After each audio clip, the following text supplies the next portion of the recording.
जय श्री कृष्णा। राधे राधे। आज हम कामिका एकादशी की व्रत कथा का पाठ सुनेंगे।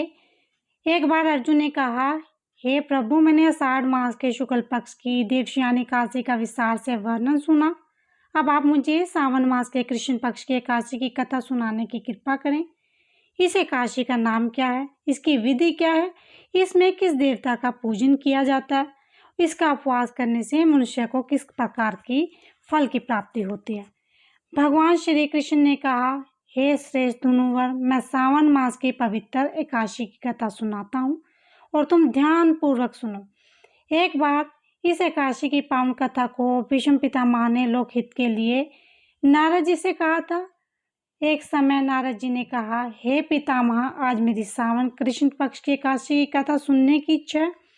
आप इस एकादशी की व्रत का विधान सहित सुनाइए। नारद जी की इच्छा को सुनकर पितामह भीष्म ने कहा, हे नारद जी, आपने बहुत ही सुंदर प्रस्ताव किया है। अब आप बहुत ध्यानपूर्वक से इसका स्मरण कीजिए। सावन मास के कृष्ण पक्ष की एकादशी का नाम कामिका एकादशी है। इस एकादशी की कथा सुनने मात्र से ही वाजपेय यज्ञ के फल की प्राप्ति होती है।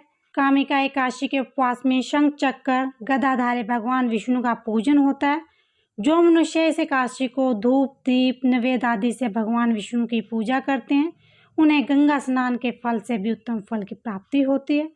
सूर्य ग्रहण और चंद्र ग्रहण में केदार और कुरुक्षेत्र में स्नान करने से भी जिस पुण्य की प्राप्ति नहीं होती, वह पुण्य कामिका एकादशी के दिन भगवान विष्णु की भक्ति पूर्वक पूजा करने से प्राप्त होता है। भगवान विष्णु की सावन मास में भक्ति पूर्वक पूजा करने का फल समुद्र और वन सहित पृथ्वी दान करने के फल से भी ज्यादा होता है। संसार में भगवान की पूजा का फल सबसे ज्यादा है। भक्ति पूर्वक भगवान की पूजा न बन सके तो सावन मास के कृष्ण पक्ष की कामिका एकादशी का उपवास करना चाहिए। आभूषणों से युक्त बछड़ा सहित गोदान करने से जो फल प्राप्त होता है, और ये फल कामिका एकादशी के उपवास से मिलता है।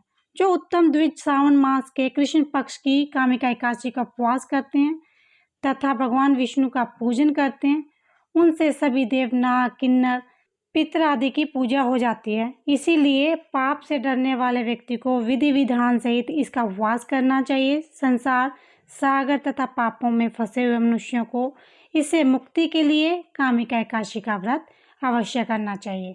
कामिका एकादशी के उपवास में पाप नष्ट हो जाते हैं। संसार में इससे अधिक पापों को नष्ट करने वाला कोई भी उपाय नहीं है। हे नारद जी, स्वयं भगवान ने अपने मुख से कहा कि मनुष्यों के आध्यात्मिक विद्या में जो फल प्राप्त होता है, उससे अधिक फल कामिका एकादशी के व्रत करने से मिलता है। जो मनुष्य कामिका एकादशी का उपवास करता है, उसको यमराज के दर्शन नहीं होते और ना ही नरक को भोगना पड़ता है, वे स्वर्ग का अधिकारी बन जाता है। जो मनुष्य इस दिन तुलसी के भक्ति पूर्वक भगवान विष्णु का पूजन करते हैं, वे संसार सागर में रहते हुए भी इस प्रकार अलग रहते हैं जिस प्रकार कमल पुष्प जल में रहता हुआ भी जल से अलग रहता है। तुलसी दल से भगवान श्री हरि का पूजन करने का फल एक बार स्वर्ण और चार चार चांदी के दान के फल के बराबर है।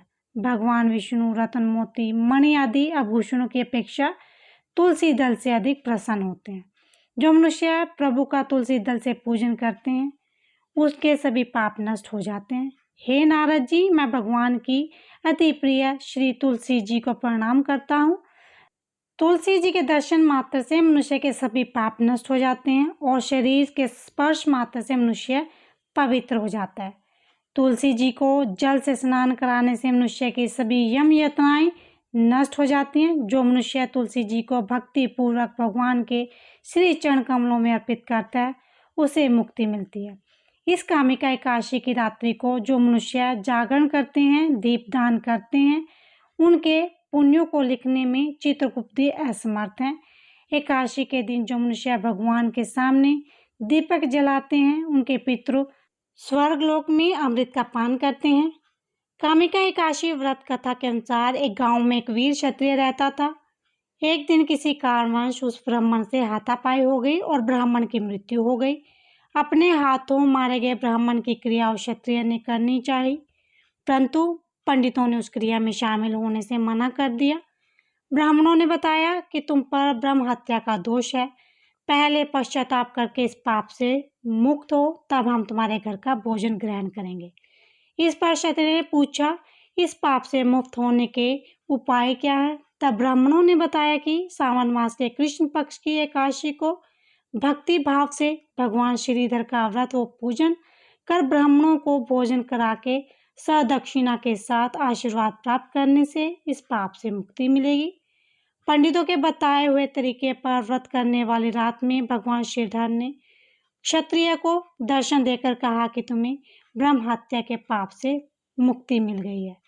इस व्रत के करने से ब्रह्म हत्या आदि सभी पाप नष्ट हो जाते हैं और हर लोक में सुख भोग कर प्राणी अंत में विष्णु लोक को जाते हैं।